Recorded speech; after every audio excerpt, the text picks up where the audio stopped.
আমি বিদ্যুৎচন্দ্র আমার দলের পক্ষ থেকে আপনাদের শ্রীচরণে আমরা স্মরণ নিলাম।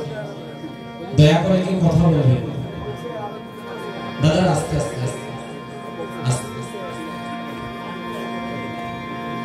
অত্যাচারী, অনাচারী, পাপাচারী, দুরাচারী, ব্যভিচারী, মহাপাপী কলিহত জীবের দুর্গতি দেখিয়ে 1886 খ্রিস্টাব্দে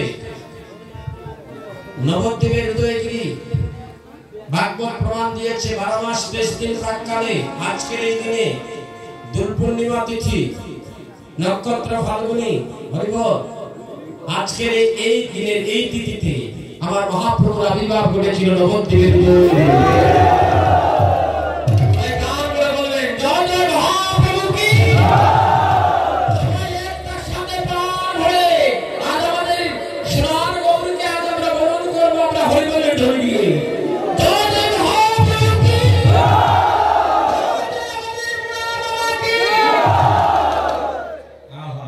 এই তো বাজার লেগে গিয়েছে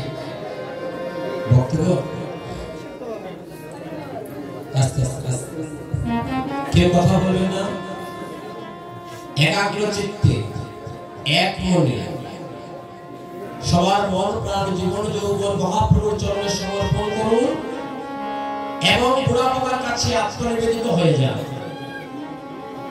আপনার আমার জীবনের অনেক কামনা আছে, বাসনা আছে, অনেক কিছু আছে। এই কামনা বাসনার কারণে আমাদের মনটা কৃষ্ণের প্রতি অগ্রসর হয় না। অনন্য ভাব আমাদের মাঝে নাই। গীতাতে পরিষ্কার ভগবান বলে দিয়েছে, গীতা নববিদ্যার বৈষ্ণব শ্লোকে বলল অনন্য চিন্তনেন তমাং যোজনা পর্যুপাসকে সংনিত্তাং বীজবিতানাং যুবক এবং মহাত্মা। যে ভক্ত আমাকে অনন্যভাবে চিন্তা করে এহেন ভক্তের পূজা আমি নিজে কাঁধে করে বহন করে আমি আমার ভক্তের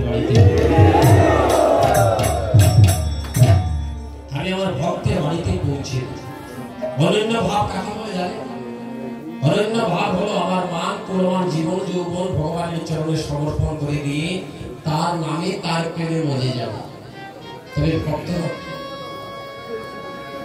সাধু বৈষ্ণব মন্ডলীগণ, আজকে এই বুড়া বাবার আশ্রমে আপনাদের রিপাতপুর গ্রাম, আপনাদের এই রিপাতপুর গ্রামে আমার বুড়া বাবার এই মধুস্থান মধুধাম, এই জায়গাটাকে ধাম বলে আপনারা উচ্চারিত করেন। এটা কিন্তু একটা পূর্ণ ধাম, যেখানে আমার বুড়া বাবার আবির্ভাব ঘটেছে। কত জায়গাতে গিয়েছি, এরকম দৃশ্য সব জায়গায় দেখা যায়। তো বাবার এই পূর্ণ স্থানে বসে আজকে আপনাদের কাছে আমার বিনম্র চিত্তে নিবেদন, কীর্তন হলো কি জানেন? কীর্তন এমন একটা বিষয়বস্তু, কীর্তনে কোনো আনন্দের কোনো বিষয় নয়। এই কীর্তনে আমাদের পরমানন্দ হওয়ার কথা, শুধু আনন্দ হলে কম হয়, পরমানন্দ। আর পরমানন্দ কখনই হয় জানেন? যখন দেহ মন প্রাণ জীবন যৌবন ভগবানের চরণে নিবেদিত করে তার জন্য দুফুট নয়নের জল দিতে। নয়ন জলে বুক ভাসিয়ে যারা কাঁদতে পারে না, মনে রাখবেন মায়েরা, যারা বুক ভাসিয়ে কৃষ্ণ বলে দুফুট নয়নের জল ভগবানের চরণে নিবেদিত করতে পারে না, কোটি জন্মের পাপ দেখে আছে বলে তার নয়নে জল আসে না। আশ্রয় করিয়া বলে প্রভু তারে নদী করে যাওয়ার সময় মরিয়া কারণে। ভক্তগণ, আর আমরা ভগবানের সাথে সম্পর্ক তৈরি করব কি দিয়ে? আমাদের ভক্তি দিয়ে। আজ আমাদের মহাপ্রভু কলির পাবন অবতীর্ণ গৌর হরি, অনেকে বলে তার অবতার অসম্ভব। কে বলেছে সে অবতার? অবতীর্ণ, সে অবতার নয়। অবতীর্ণ আমার সোনার গৌর রাধা গোবিন্দের মিলিত কোন যুগ হলো। রাধারানীর মাদলাইক্য মহাভাবকে সঙ্গে ধারণ করলো। মাদলাইক্য মহাভাবটা কি বাবা? আর আমরা কীর্তনিয়া আপনাদের কাছে ভালো করে যদি বুঝিয়ে বলতে না পারি, এটা আমাদের ব্যর্থতা। আমাদের সনাতন ধর্মটাকে বাঁচান আপনারা, আপনারা আমাদের সনাতন ধর্মটাকে বাঁচান। আপনারা আমরা সবাই এক হয়ে একাকার হয়ে সঠিক ধর্ম, সঠিক নাম, সঠিক প্রেম আজ আমরা সমাজের মাঝে বিস্তার করি। সংকীর্তনের জন্মদিনে কীর্তনের জন্মদাতা মহাপ্রভু কেন দিলেন এই কীর্তনে? এই কীর্তন শুধু কি আমাদের মানব জাতির জন্য? শুধু কি আমাদের মানব জাতির জন্য হইব না, এই বসবাতার জন্য, পৃথিবীর জন্য, কীট পতঙ্গ পশু পাখি তরুলতা সবার জন্য। এই হরিনাম সংকীর্তনে জানেন, এই হরিনাম সংকীর্তনে পৃথিবীটা শুদ্ধ হয়ে যায়।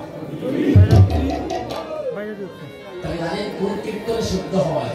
যে কীর্তনে আমার ভক্তরা নয়নজলে বুকবাসী আমার মহাপ্রভুর চরণ ধরিতে পারে। তাহলে ভক্তগণ, আজকে যে লীলাটা আপনারা আমার উপরে ধার্য করেছেন, সেই লীলাটার নাম হচ্ছে অভিশাপ।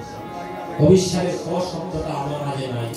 আমি আমার মতো যুবক বন্ধুগণ যারা আছে, আমার বাবার মতো বাবারা যারা আছে, আমার মায়ের মতো মায়েরা, আর আপনাদের কাছে আমার একটাই চাওয়া, আজকে এই কীর্তনটা যতক্ষণ বসেন আপনারা, যত সময় পারে আপনারা বসে, আমার কোনো বাধা নাই। তবে আপনাদের কাছে আমার জীবনের একটা চাওয়া, একটা ভিক্ষা চাওয়া, আপনারা এই বিন্দুনয়নের জন্য আমাদের কীর্তনটা পরিপূর্ণ করে দেবেন। যে কীর্তনের ভক্ত কাঁদে না, ওই কীর্তন যে পূর্ণ হয় না। আর কীর্তনে দিয়ে যদি কোনো ভক্ত কাঁদতে পারে না, তার কীর্তন শোনাটাও কিন্তু সফল হয় না। কাঁদিতে হবে, কৃষ্ণ নামের সাথে কাঁদতে হবে ভক্তগণ, অমায়েরা। তাহলে আজকে আমরা জানবো সুরধ্বনি সম্বন্ধে। সুরধ্বনি, সুরধ্বনি কোন জায়গায়, কোথায়? অনেকে মনে করতে পারে পুকুর পাড়, অনেকে মনে করতে পারে সাগরের পাড়, নদীর পাড়। না না, সুরধ্বনি কোথায়?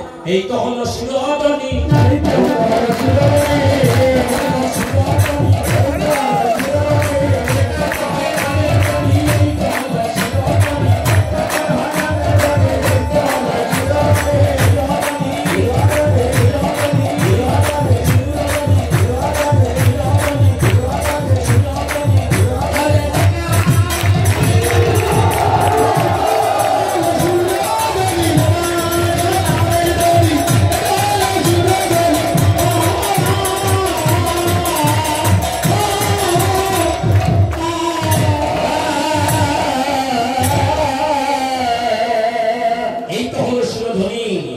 যেখানে আমার ভক্তগণ ঘন ঘন হরিবলের ধ্বনি করে, যেখানে আমার মায়েরা ঘন ঘন উলুধ্বনি করে, সেই স্থানটা হয়ে যায় সুরধ্বনি।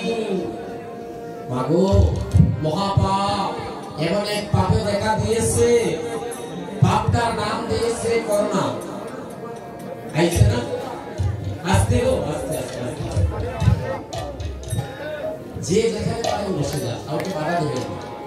আমার ভগবান বলেছে আমার হতে আমার নাম বলো, নাম বলতে আমার ভক্ত বলো। তো বসুন, যে যেখানে স্থান পায় বসে যাই।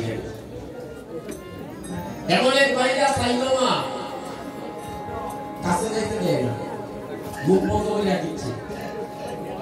হ্যাঁ, তার কারণ কি? বারবার হাত পরিষ্কার করো। হ্যাঁ, ঘটনাটা কি? ওই মুখটা বন্ধ করে রাখো, বাতাস যেন ঢুকে না। হ্যাঁ, ওই গড়টাকে বাড়াইও না। তার কারণ আছে, আমাদের মতো পাপী যারা ভ্রমণ দিয়ে কৃষ্ণ নাম দিয়ে বন্ধ করে দিচ্ছে, হাতে দাঁড়িয়ে দিয়ে কৃষ্ণ নাম করে না লিখে হয়, বারবার হাত দিয়ে পরিষ্কার করো। কৃষ্ণ নামে দাঁড়িয়ে লিখে ওখানে মন্দিরটা বাড়াইছ না। হরিবল ভাইরাসটা দিচ্ছে, তার একটা কারণ আছে। কারণটা হলো আমাদের নাম, শুদ্ধ নাম আমরা নিতে পারছি না, ভক্ত সঙ্গে যাই না দেখে ভগবান বলে বাইরে। এবার ঠিক হয়ে যাও, শিখে যাও, নাম নেওয়া একটা রাস্তা। মানুষ বিপদে না পড়লে ভগবানকে চিনেনি, চিনেনি। কথা বলে আমার তুফান আইলে ভগবান চিনেনি। এই তো আইসে কাল বৈশাখী দিন আইলো মাত্র, তুফান দিব না? তুফান দিলে সবাই বলে হরিবল হরিবল হরিবল। আর তুফান গেল, এখন ভাই আমার হ্যাঁ ভক্ত কৃষ্ণ নাম সুখে কিংবা দুঃখে থাকো, সব সময় বলে যেন কৃষ্ণ নামটা। যে কাজ করবে কাজের মধ্যে যেন কৃষ্ণ নাম নিয়ে শুরু হয়। রাত্রেবেলা ঘুমাইবার আগে 3 বার কৃষ্ণ নাম নিয়ে ঘুমাবেন। সকালে ঘুম থেকে উঠে কৃষ্ণ নাম নিয়ে তারপরে বিছানা থেকে নামবে, তাহলে গোবিন্দ কৃপা কখনোই লাভ হবে।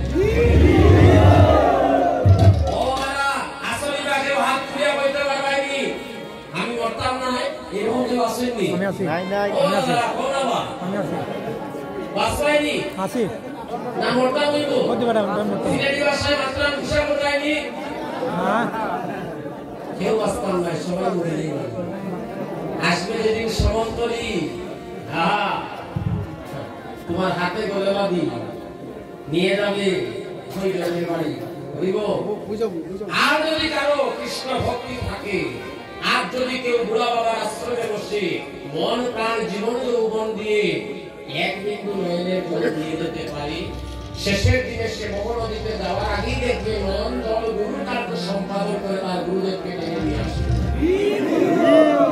গুরুদেব মোহন নদীর পাড়ে দাঁড়িয়ে বলেন আয় আয় আয় আয় তুই একদিন কৃষ্ণ নামে ভজন করেছিলি তোর জন্য দাঁড়িয়ে আছি তোর মোহন নদীটা পার করে তোকে নিয়ে যাবো আর একবার যদি গুরু কৃপা হয়ে যায় তার আসা যাওয়া হয়ে গোমারো আসা যাওয়া হয়ে গোমারো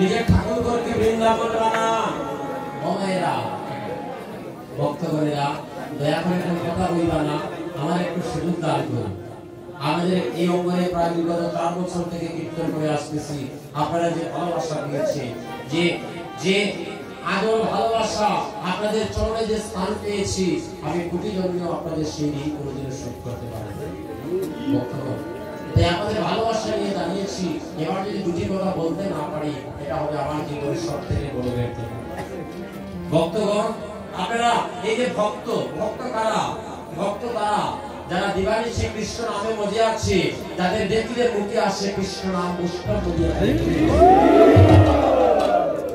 আজকে ভাইরা আজকে ঘন ঘন কৃষ্ণ নাম নিয়ে দেহটাকে শুদ্ধ করে প্রত্যেকদিন ঠাকুর করে বারিন্দায় আপনারা ঠাকুর সেবা করেননি প্রত্যেকদিন করি আমরা ঠাকুর ঘরে যাই না প্রত্যেকদিন ঠাকুর ঘরে গিয়ে তার সাথে সম্বন্ধ তৈরি করি ভক্তগণ যার সাথে বন্ধুত্ব হয়ে যায় দেখবে বন্ধুত্ব এমন একটা বিষয়বস্তু এই কীর্তনে কিন্তু অনেকে একলা আসে না সঙ্গের সাথে নিয়ে আসছে অনেকে তার বন্ধুরে নিয়ে আসছে না বন্ধুত্ব এমন একটা জিনিস দেখবেন এক বন্ধুর লাগে আরেক বন্ধুর প্রাণটা তাহলে আপনার আমার এই জাগতিক জগতের বন্ধুত্বটা একবার ভগবানের সাথে যদি আমাদের আধ্যাত্মিক জগতের বন্ধুত্ব হয়ে যায় ইহকাল পরকাল দুই কাজের জন্য আপনার বন্ধু আপনার জন্য কৃপা দৃষ্টি তাহলে ভক্তগণ আপনারা বিশ্বাস করবেন কিনা জানি না যে নিশিতা ফুডস আমরা ব্যবহার করি অনেক সময় নিশিতা ফুডসের মালিক রঞ্জিত পালের বড় ভাই আমার গুরু ভাই ভক্তগণ আমার গুরুপাঠ হচ্ছে দেলুগ্রাম আপনার নাম হয়তো শুনেছেন চারখাই দেলুগ্রাম শ্রী শ্রী প্রভুপাদ নিত্যলীলায় প্রবিষ্ট শ্রী শ্রী প্রভুপাদ সমানন্দ ভক্ত মহারাজ আমার দয়াল গুরুদেব ভক্তগণ আমার গুরুদেবের শ্রী চরণ পাদপদ্মে গিয়ে উনি সর্বদা সবসময় বলতেন গুরুদেব আমার প্রাণটাকে কৃষ্ণ নামে যাবে আর আমার গুরুদেব বলতেন তোর ভক্তি তোকে উপর দিকে নিয়ে যাবে তোর ভক্তি তোকে নিয়ে যাবে এই আশীর্বাদ দিতে তো গুরু বাক্য শ্রী গুরুর পদ বাক্য হৃদয় করিয়া ঐক্য আর না করে জীবে কোনো আশা শ্রী গুরুর চরণের অতি শেষ উত্তম গতি দ্বারা হইতে পেরে জীবের সর্ব আশা জীবের সর্ব আশা পূর্ণ হয়ে যায় ভক্তগণ উনার ঠাকুরের বারিন্দায় প্রত্যেকদিন সন্ধ্যাবেলা বসে কৃষ্ণ নাম গুণগান কীর্তন করতে আর দুটি নয়ন দিয়ে ঝরঝর করে কৃষ্ণ প্রেমের বাড়ি ধরত ভক্তগণ আমি শুনেছি উনি নাকি সন্ধ্যাবেলা এইভাবে কৃষ্ণ নাম গুণগান কীর্তন করছে আর বেড়াল গুরুগুরু বলতে বলতে প্রাণ পাখিটা জন্মের মতো ঠাকুরের সামনেই তাহলে আপনি আটটা আর আমাদের জীবনে ভয় আছে একটাবার চিন্তা করে দেখছেন আমরা কোথা থেকে আসলাম, কোথায় যাব, কি কারণে আসলাম, আমাদের কাজটা কি একটাবার ভাবলাম? একটাবার তো আমরা চিন্তা করেছি আমরা কেন এসেছি? আমরা কি সারা জীবন দাদার মতো খাটার জন্য এসেছি? সংসারের সেবা করার জন্য খালি টাকা পয়সা গাড়ি বাড়ি লাগিয়ে আইছি? আমাদের কি আর কোনো কর্ম নাই? অনেকে হয় না না এটা বৃদ্ধ কালে ঠাকুর নাম লইলে, বুড়ো হইলে ঠাকুরের নাম লইলে। আরে যৌবনে যদি না হয় বৃদ্ধ কালের সময় আসেনি, শিশুকালে বোঝে কৃষ্ণ, কৃষ্ণ বাবা আসে,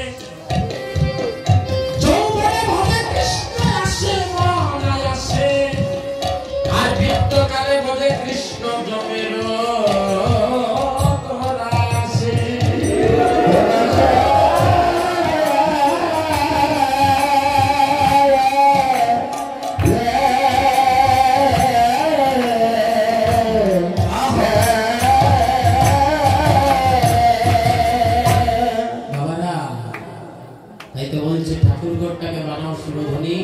ঠাকুরঘরটাকেই বানাও বৃন্দাবন, ঠাকুরঘরটাকেই নবদ্বীপ বানাও। 20,000 টাকার বান্ডিল হাতে পেয়ে 10,000 টাকা দামের জামা কাপড় কিনি, স্ত্রী পুত্র পরিবার পরিবার যাবো কিনি না আমরা? বেতন পেয়ে আমরা বাজারে যাই না? আহা আজকে বেতন পেয়েছি, আজকে পরিবারের জন্য কত কিছু কিনবো, বাজারে গিয়ে স্ত্রী পুত্র পরিবারের জন্য কত কিছু কিনলাম। কিন্তু বাবা সবার জন্য কিনে, কিন্তু আমার ঠাকুরের জন্য 5 টাকার বাতাসা কেনার কথা তার মনে থাকে না।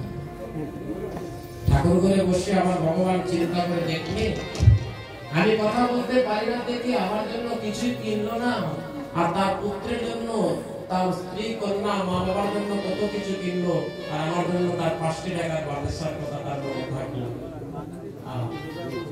তাহলে কোন মন্ত্রে পার হবে? কোন মন্ত্রে পার হবে?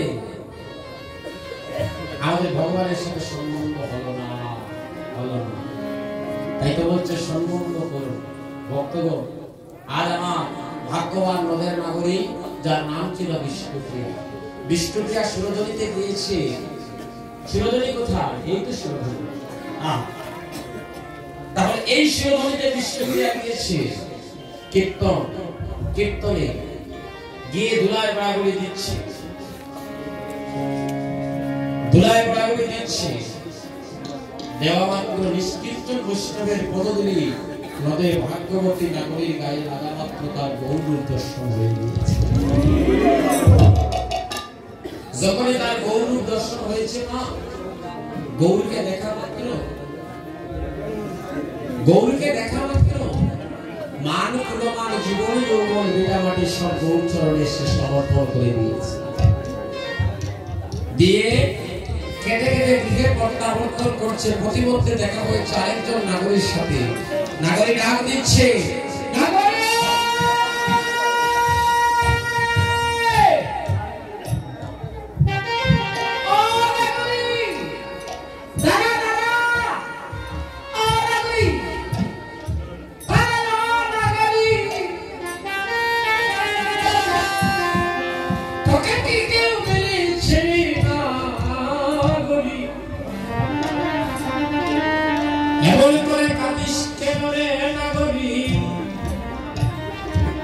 বিষ্ণুপ্রিয়া বলে কাঞ্চনা কাঞ্চনা রে। আস্তে আস্তে আমাদের মনটা অন্যদিকে কেন যায় বুঝতে পারি। বুড়া বাবার জীবন যৌবন দিতে না যায়, মন প্রাণ জীবন যৌবন দিয়ে যা, দেখবেন ওই সমস্ত থেকে আরো বড় কিছু প্রাপ্তি হয়ে যাবে আপনাদের জীবনে।